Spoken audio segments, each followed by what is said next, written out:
We're started. We're starting now. Today, we have Mary Beth Scott here with us. One of my favorite people, Mary Beth. I love you. Hi. Avid reader and avid runner. And I'm really excited to chat with Mary Beth because Mary Beth has been a yoga student of mine forever. So she's always been ingesting my bullshit. But today, Now you get mine. we get to hear all of yours today, talking Yay.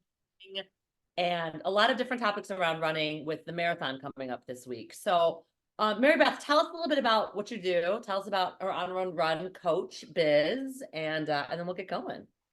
All right. So I'm Mary Beth Scott. I have a run coaching business. I coach adults who are training for all kinds of things. It's called Onward Run Coaching.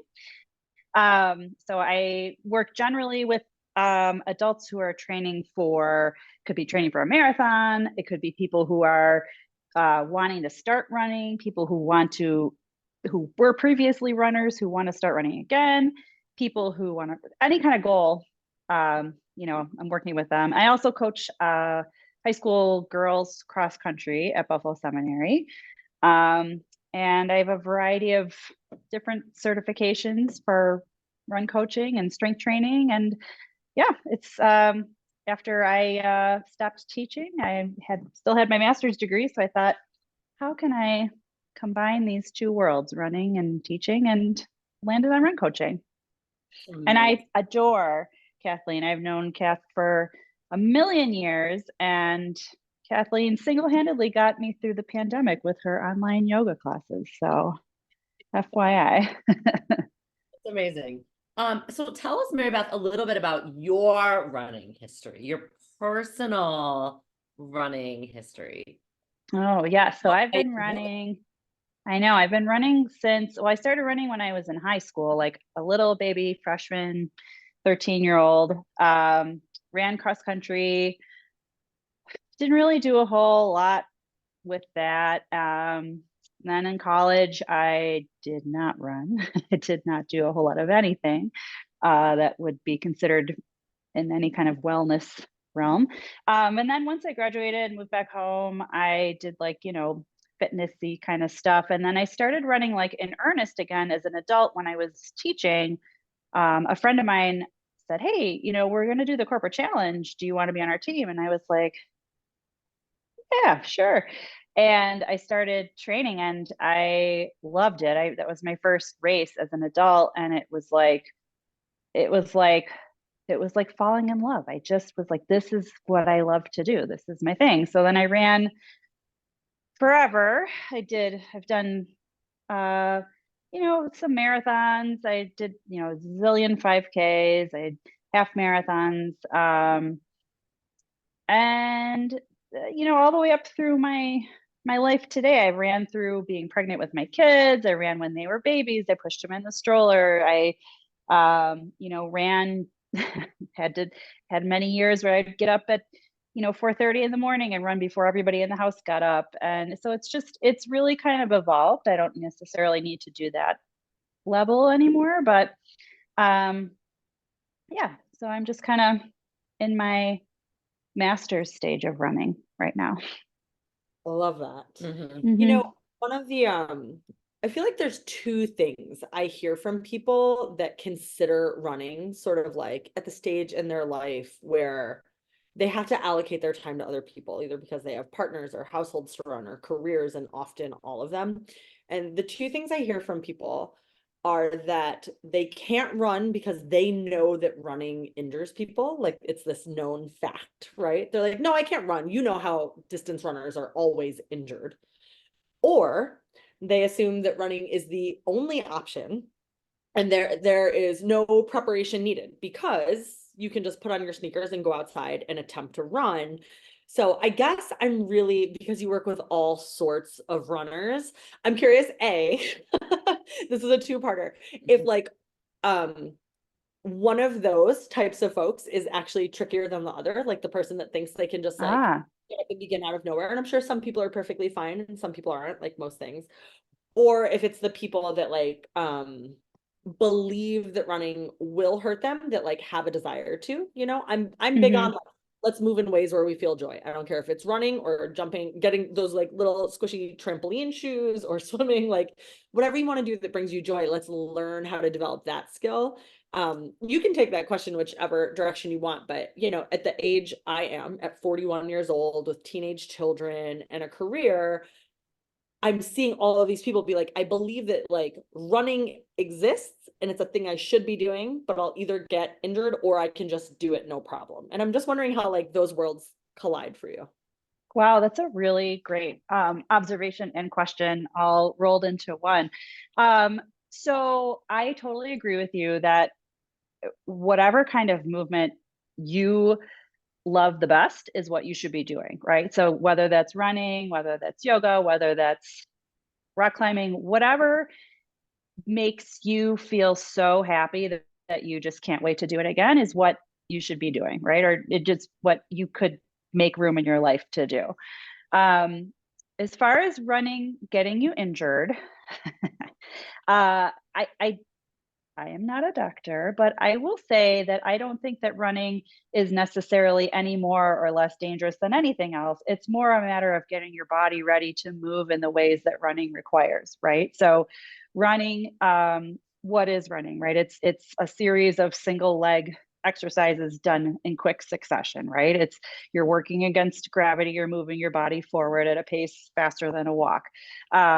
You are, since you're landing on each foot one at a time, you are putting a lot of force and pressure, and we'll call it, we could say pounding on your joints, but none of those are necessarily bad for your body, right? It's more about getting your body ready to handle the rigors of whatever it is you're doing. It's kind of like you wouldn't just like walk in to take a pop quiz without study, or you wouldn't without doing any of the reading, right? You wouldn't go in and take a test without preparing first. You wouldn't go to take your driver's test without at least first reading the rules of the road, right? So I don't think that running necessarily is, I can see where that would, people would look at it and say, oh, this person's always got plantar fasciitis. This person's got their knees are bad or whatever. But there are a million ways to prevent any of those things from happening if running is something that you would like to do in your life. Yeah, I know we talked before. Sorry. Remember where you No. are. Sorry to cut you off, but I just like, we talked a little bit before we hit record just about how like running is a skill like anything. And you have to learn Absolutely. those skills, and then you have to learn how to string them together.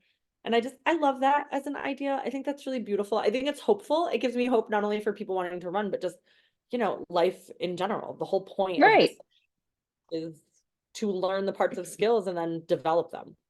Right. And it is true, right? Like anybody could just like put their shoes on, walk out their door and run down the block and go for a run. Absolutely. Yes. However, you are not necessarily setting yourself up for success by just going to do that.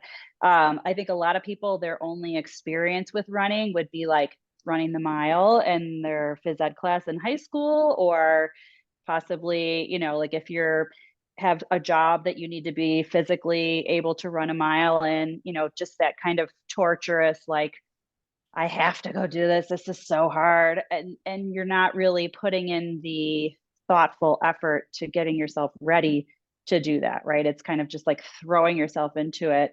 When there's a lot of ways really that you can prepare your body for running, if that's something that you want to incorporate to your life. A lot of people, when I work with them, if they're just starting out, we'll start with like a run walk kind of program where, the running to walking ratio, maybe at first there's more walking with a little bit of running mixed in, then maybe we'll bump it up to even parts of running and walking, and then there's more running than walking to gradually progress to all running. So that just kind of helps your body kind of build that in and, get used to the work on your joints and get your cardiovascular system, your lungs, your heart, your brain, used to the idea of running down the road. Yeah. I love that as like maybe I'm projecting, but I just feel like culturally we're so like, well, if I'm going to do it, I have to try my hardest. If I'm going to do it, I'm going to run. And if I stop, then I failed. Like, I don't know. We're a culture that sometimes, because we are so like end goal driven, it can be so hard in the moment to take a step back and slow it down. At least for me, like I am a person that like my ego really thrives on the accomplishment of the like metaphorical and actual finish line. So it's nice to hear that like actually walking and going slow is the proper progression. Yeah, for sure. And I think you're totally right in that, you know, we see, especially with like social media, we see people doing things that we want to do, and we look at them and think, oh, I can do that. I'm just going to go do it, right? Like without being thoughtful about, well, what were the steps that they took to get them there, right? Like, and you just, yes, it's exciting to like cross the finish line, and it's exciting to get a medal. It's exciting to go run a marathon with 40,000 other people in this, you know, New York City. Like, yeah, those things are amazing, but you got to work your way into it. You have to kind of build. And I think a lot of people really do kind of, once they start the process of building into their run life, like building a routine, that you kind of quickly realize like, oh wait, but I can't just go run 10 miles because that's a really hard thing to do, right? You kind of, your body kind of is like naturally like, hold on, let's take this one little step at a time, right? Like you quickly learn. So that's kind of where, when I'm working with newer runners, that's what I see as my job, is to help people kind of ease into that transition, and to help them like with the mindset of, you know, you don't need to be amazing at this right now, right? Like just the process of starting and acknowledging like, yes, this is hard to something that's hard to do. It's hard to start. It's hard to be new at something. It's hard to not be good at something, right? And that kind of makes it much more rewarding when you do progress, because you look and you're like, wow, 6 weeks ago I was, you know, stopping every 5 minutes to you know, I was doubled over, right? And now I can run for 8 minutes straight, and like that's a big accomplishment. So you know, it's like anything, you just, those little steps get you to this bigger goal, and it's just really rewarding to see that. That's amazing. So in terms of like working with people, well, I guess we can look at any beginners or people that are a little bit more advanced in terms of like bringing running into their lifestyle, whether they're younger or they have kids. Like, how do you work with getting people to kind of manage their running schedule, incorporate it in, you know, what does recovery look like? Like what kinds of things are you really working with people to, you know, to understand in terms of their day-to-day with running? Yeah, that's a really great point. So, you know, everybody has their own kind of, we'll call it like a limitation in their schedule, right? Like whether you have a really demanding job, whether you have, you know, foster pets, whether you have children, whether you have a really busy travel schedule, you know, there's always going to be a roadblock to, you know, having this smooth, every day I get my run in and every day I get my little training, perfect, check the box, right? Like that's not, for the bulk of us, that's not what everybody's life looks like, right? So it's trying to find, you know, that right balance of, okay, do you have a really busy day? You know, Wednesdays, do you know that you have, you know, meetings all day long? Well, let's take a look at that. Maybe that's not a day that we're going to really fight tooth and nail to get that run in. Maybe we take that as a rest day. So it's, you kind of a zoom out in people's lives, and at different points in their lives, right? Like that running is going to change. So, you know, I look at my own life when I was, you know, younger in my 20s, whew, I could run, I could take a nap, I could do whatever I wanted, right? But then I got a job, and then I got married, and then I had kids, and then I was, you know, my kids were in different activities. And so you kind of have to take a look at what the physical, like how many hours there are in a day, right? And like, and then what type of what type of time are you willing to put towards the run, right? Because at different points in your life, sometimes it's just not worth it. Sometimes it's like, this isn't what I want right now. Right now, I want to be able to, you know, coach the T-ball team, and you know, I don't have time to run 15 miles before the game at the ballpark on, you know, and so you have to kind of balance, what do I really want right now? And I tell people, can you make it work? Sure. Yeah, you can always move things around. It's just, what are you willing to move around? Are you willing to sacrifice sleep? Then then sure, then that's a valid thing. But people have to really be honest with themselves with what they want to prioritize, I guess. Mhm. Do you find that you end up doing a lot of mindset work with people especially like when people have big transitions in their lives, like they go from not having any kids to having kids, or they have a new job, or they have to change, something changes in their lives. Do you find that you're doing a lot of mindset work around transitions with a lot of your clients? Like I can So I imagine. try to. Yeah, I have somebody that I work with right now who I'm, good friends with, who just had two big transitions, right? That she just had a baby, and she went back to work. And, again, we talked about, you might be extra tired. You got to kind of get into it to know what it's going to look like, and then we'll pivot from there, right? Like I try and let people know that like nothing is set in stone, right? Whatever I happen to write for them, whatever kind of programming, like their life has to come first. Like my job is to fit the running around their life. And so again, it comes down to, well, obviously your family is the most important and work is the most important. So like, where in here can we prioritize running? And if we can't, then we can't. Then that's also a valid thing, right? Like there's also times in your life when running has to be like, well, I can't run 6 days a week, but maybe I can run 3, and that has to be okay. Mhm. For sure. It's kind of a double whammy question.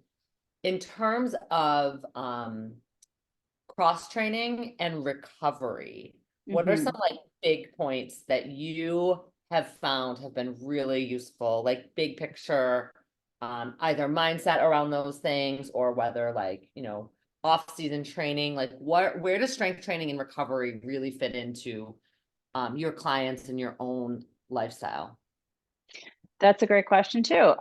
So first of all, I like to tell people, that there's like a really basic saying in running that you do hard days hard and easy days easy, right? Which means your easy days a lot of times are going to be easy, right? That doesn't necessarily mean you lay on the couch all day. And sometimes it does, right? But it might just be that you, instead of going for a run, you go for a walk, or maybe you take your easy run really slow, like slower than you think you're supposed to. Because you can't perform at your best if you're always revving the engine. You're always, going. You have to be able to pull back to go forward, right? And as far as cross training goes, there's a lot of really wonderful things that you can do for your body that, like, let's say you're somebody who is more prone to have injuries, right? Like if you find you get to a certain number of miles per week, I get to 40 miles, and after that I get injured. Well, then you have to look at, okay, where can we take out some of these pieces and slot something else in that's going to be a little more gentle on your body to allow that, aerobic adaptation without the pounding, without the stress on your joints. Kind of, again, it's like making a compromise, right? Like you might not love jumping on the elliptical or the bike, but which would you rather have? Would you rather be out of the running game, long term, or would you rather sacrifice a day per week to something that's not running but is still getting you towards your goals, right? And again, for people who love to run, that's a difficult thing to internalize and to accept and be like, oh yeah, today's my aqua jogging day, I can't wait, yeah, you're right, like that's not ideal. It's not like your favorite thing to do. But it's like taking your body vitamins, right? Like it's doing something, it's eating your exercise kale, right? Like it's something that maybe you don't love it, but you got to do it because it's going to keep you going in the long term. And then, Maybe going forward with that, I was going to say, just as, I've noticed personally for myself and some people that I work with who are masters runners who are getting older, we do need a bit more recovery days in between hard sessions, and even just easy runs, like just changing it up a little bit. So a lot of times what I'll do for myself and for runners like myself is, instead of the typical 7-day run schedule, right? Like if you look at a training week, we go Monday to Sunday, and maybe within those 7 days you have an easy run, a rest day, a midweek workout, a strength day. Within those 7 days you have a whole bunch of different types of workouts, right? And easy and hard. So instead of going 7 days, we'll extend that out either 10 days or 14 days. So you get the same number of quality sessions, but you just have them spread out a bit more throughout the training cycle, just to build in a little bit more time to give your body that time to just reset your nervous system, reset, your whole everything. Mm-hmm. I have a couple questions about running, sort of, I guess what I would say, like in the aging body, as all bodies are aging. But before that, I just like listening to you talk about this is so refreshing. I just wrote down that quote of yours or whoever's whoever's it may be, but hard days hard and easy days easy. I mean, I am a person that can like really take a turn of phrase and chew on it for a long time. I think they're really the spice of life, but that really is beautiful. It sounds to me like Zen in the art of running and recovery. Like, That's great. like what a beautiful way to take this process, which I'm sure for so many people is so important because it gives them the space in their life that they don't get when they are surrounded by their families or at work, in this like constant attention economy where our attention is being demanded in every place. I also think like when we project like, okay, I have this space that is now supposed to be quiet and for me and contemplative, but I've turned it into like this chore where every day has to be a hard day. That line struck me. It's absolutely gorgeous. And I loved the way that you talked about it, because easy days easy is, I think, probably one of the hardest things for a lot of us. Oh, totally. And I can't take credit for hard days hard, easy days easy, but I will take credit for enjoying that in my own life, right? Like, because I am also, I think a lot of people who come to running, and probably through a lot of different areas of fitness, are people who are just like, oh, you just go, right? Like they just, like you're all in, and I want to get the shoes, and I want to get the clothes, and you're 100% into it, right? And the hard part is like, whoa, take a step back. Like it's very easy to just go, but your body at a certain point, and your brain is not going to have that at a certain point, right? Like that's going to get you only so far, and then something's going to give, whether it's, you burn out your mind, right? Where you're just like, I can't take it anymore. You burn out your body. So when you give yourself permission to have those days where you're like, you know what? This is part of the training, right? Like you really embrace, like, I'm not going to get better as a runner if I don't take a step back and just take this day and calm down and, not go 100,000% today. So yeah, it's very easy to just grind and grind and grind, especially if you're a grinder. If you're somebody that just loves the work and loves to just get into it, not as easy to step back. So for sure. I think about like, I think about this a lot in my life. Just as a side note, like my movement, whether it's, now I'm really into jujitsu and weightlifting and all the things that I do. And at one point it was really, yoga, like our movement practices are really an expression like of our personal values, right? People that are drawn to running or something, they're very committed to any sort of physical activity. We also have very strong, like, connection to our personal values. And something that I've been kind of exploring in my own life is how can I like understand the personal values that I'm like expressing through training jujitsu and try to apply those personal values to quieter activities. I know all three of us here read a lot of books and, we engage in all sorts of therapeutic activities and whatnot. So I'm like, for anybody who's like out there struggling, feeling like, that they have that impulse to continue to grind, like I challenge you to like look into what values, like what core values are you really expressing through your intense movement practice, and try to kind of play with bringing those values into some more gentler, quieter activities, whether that's cooking or reading or, you know, just observing a bird outside of your window. Just that's just a reflective thought that I had. Anywho, just something you inspired me to say, Mary Beth. Well, that's, you know what, I'm just gonna go with that because you know, truly a skill to learn as a runner is to run more slowly, right? Like your body kind of regardless of your fitness or whatever, your body kind of goes where it's going to go.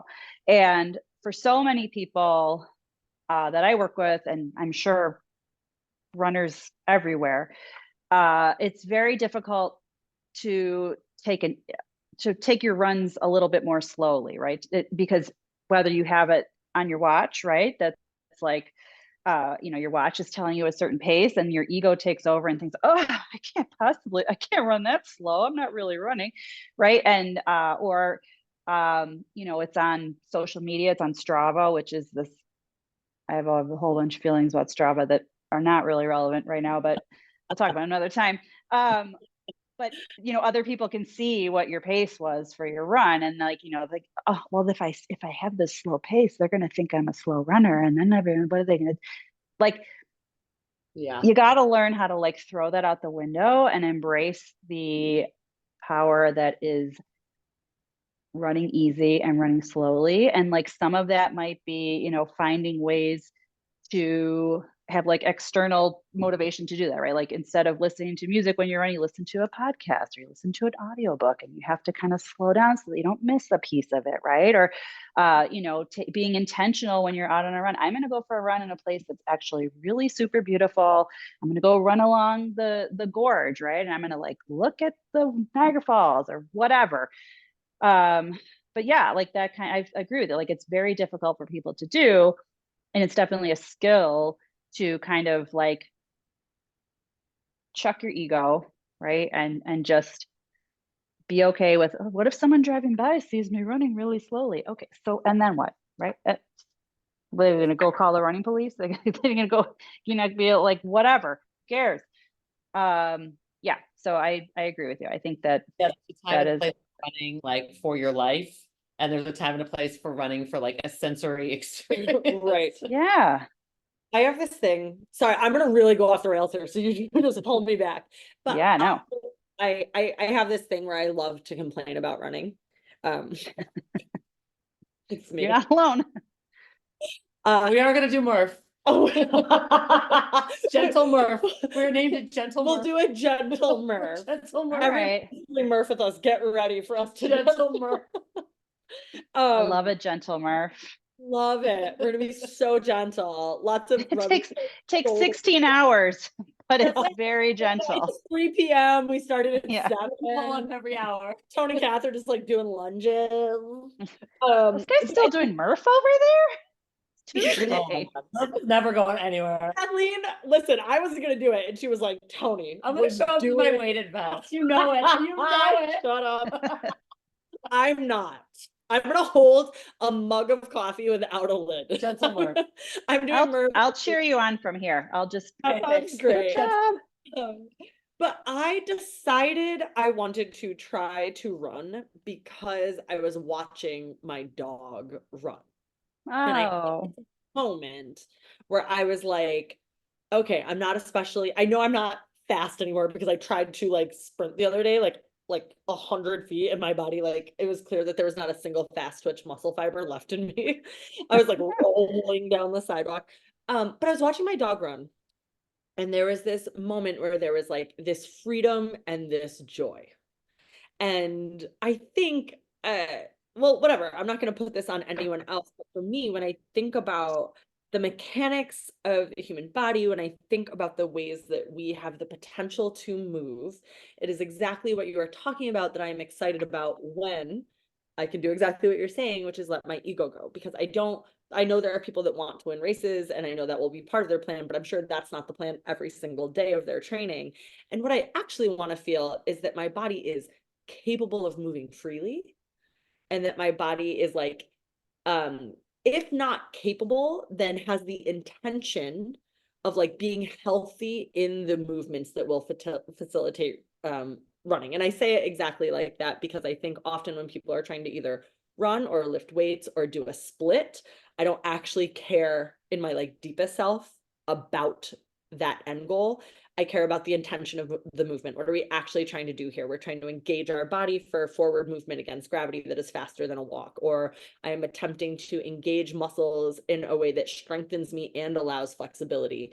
So whatever, sorry, I'm kind of getting away from myself here, but everything you're saying is really like, there's this very specific image where it is like the human form in freedom of movement and not in the grind. And like, you know, I'm so excited for people that feel passionately enough about this to have like PRs in mind and things like that, but especially for recovery. Okay, so what happens after you've attempted this hard thing, after you've done the thought work to convince yourself to continue forward?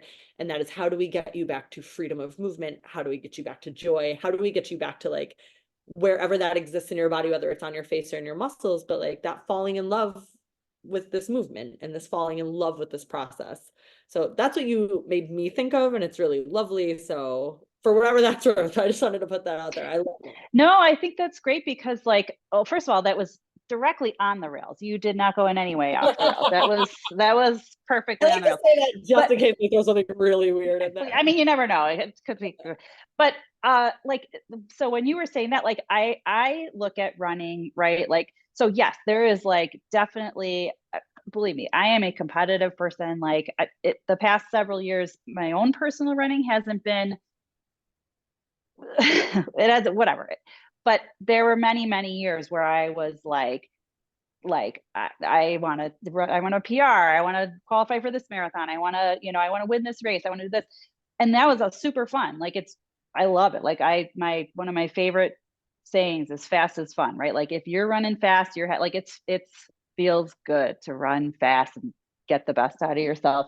But you're right. Like you cannot do that all the time. And one of the best ways to enable that to happen and ensure that it happens over and over again is to really kind of make sure that those easy days are well established in your practice. And when you were saying like about the joy of movement, like again, like I keep talking about myself here, but so the past couple of years haven't been great, but one of my very favorite things to do is to go run with friends, like in a group of friends, whether it's a run club or I've been to women's running camps, or just, I used to run every single Saturday morning with my best friend. We would get up, we'd meet at, 5:30 in the morning. We'd run all through the city. We'd be running down, Allen Street. People are coming out of the bars and we're running, and they've been out all night. And it's just like this wonderful, and we would just talk about everything for hours, right? And just being able to move and have that like freedom of like, I can go wherever on my own 2 feet. I can move through the city. I can see different kinds of people all over the place, just on my own, right? I don't need anything to do it except for me and my friend and my shoes and perhaps a pair of gloves. I don't know.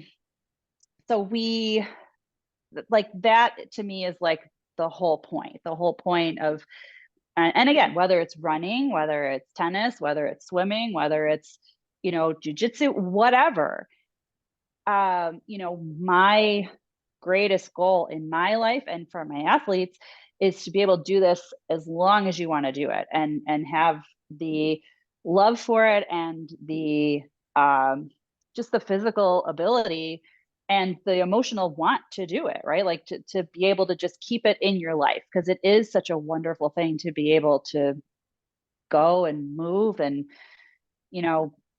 and so I kind of went off the rails a little bit there. So sorry. Right on the rails. Put myself back on the track. To respect your time, Mary Beth, because I feel like we could all talk here forever. Forever. With the marathon happening this week, Yes. I'd love to hear anything you got in terms of, mindset, thoughts, feelings, emotions, like Give us your pep talk. give us your pep So I will say I'm gonna this is like my favorite. Yeah. Oh, I'm not running. I'll be out cheering. It goes by my house. My neighbors absolutely despise me because it starts at 6 a.m. So I'm out on, the parkways with my megaphone screaming. It's, 6:45 a.m. But again, why don't you come outside and cheer with us, right? Like you shouldn't be sleeping anyway. Come on out. Anyway, it's one of my favorite weekends of the whole entire year. And so lots of things, right? So going into this weekend, so today's Thursday, the marathon is on Sunday. I tell this to my athletes, I tell this to my children, I tell this to anybody who will listen, control the controllables. You cannot control the weather. You cannot control who shows up in your age group. You cannot control so many things. But what you do have control over is what do you eat leading up to it? What do you drink leading up to it? What's your outfit going to look like? Where are you going to carry your fuel, right? Are you going to put it in your pocket, in your sports bra?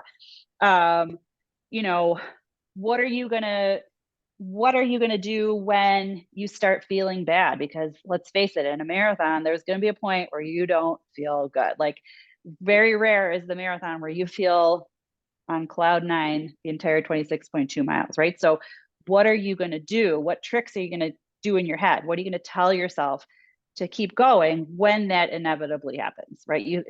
What can you plan for? What can you, what happens if you drop one of your gels? What happens how are you going to adjust to that? So like, what can you control? You can control your reactions. You can control how you react to the situations, right? What happens if someone steps on your foot? What happens if someone elbows you? What happens if, play around with it in your head? What happens if you have to go to the bathroom? Well, I don't know, right? Like play these scenarios out in your head so that when they do happen, when it comes up, you've already been there. You've already made the decisions in your head, and it's one less thing for you to have to figure out on the go.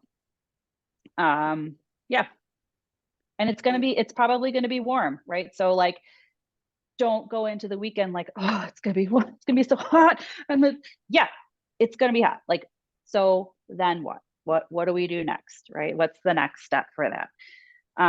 Yeah, that's really my big one, is control what you can control. I love it. That's like when just as a side note, when I'm teaching people, like prepping them for like their labor, I'm like, I was just thinking, this sounds like labor prep. This is like labor prep, you know what I mean? Like Yeah. you can like do all these things for yourself right now. You can take into consideration all of these things, but you're walking into something super uncertain. You're walking Yeah, into I'll tell you what, nothing to having done both labor and a marathon, especially the first one of both of those things, you don't even know what you don't know, right? You have no idea what you don't know. So like, what a gift. Yeah, right. Exactly. Like, worse. thank God, because who would do it? But just, the only way through it is through it. And, I think a lot of people, myself included, you have these pre-race nerves, this anxiety. Oh, what about this? What about this?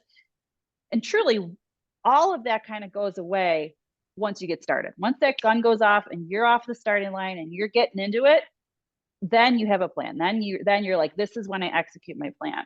It's the leading up to it. It's the couple days before. Well, what if this happens? And one of those, that's when you have to really do the work of, what if this happens? Then what will you do? Right? Like, it's just kind of playing out those scenarios, getting yourself calmed down about it, and realizing like, yeah, it could happen. Yeah, it could really suck. You could feel terrible. Then what? What do you do? It's going to be okay, but how are you going to make it okay? Yeah, I love it. That's amazing. So it sounds like you're saying the marathon this weekend that I could win the marathon.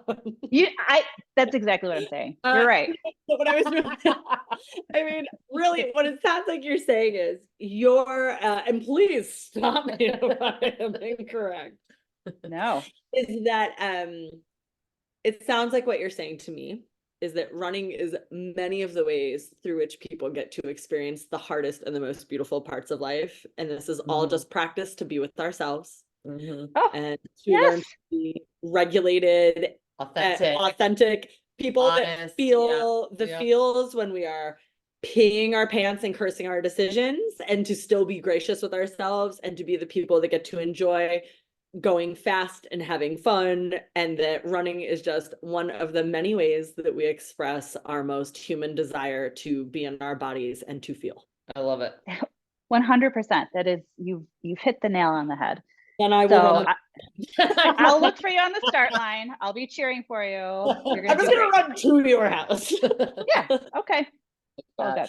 Oh, this was amazing, Mary Beth. If you are interested in working with Mary Beth, it's onwardruncoach.com. Yes. Onward Run. Onwardrun.com. Yeah, it's okay. And we will also tag Mary Beth on social media, so you'll be able to follow her on Instagram. And this was just absolutely incredible. It was so fun. Thank you so much. And I have to, before I leave, I'm just gonna like be your hype woman in that your portal. I have the app and I use it pretty frequently, and it is just so wonderful. I was telling a friend of mine about it this morning. We were talking about it, and she said, you know, what a great idea, because so many of these things we learn about and that we need to know in our lives are kind of siloed, right? There's nowhere that it's like all one comprehensive place to have it. And the portal truly is all of that. Like, it's got so many things there that are just so wonderful and necessary. So everybody should be a part of it. Thank you. Thank you. That's our goal. That's our goal. Yeah. I love it. Thank you so much for coming. Thank you, guys. All right. My pleasure. I'll see you soon. Thank you. Bye. Bye.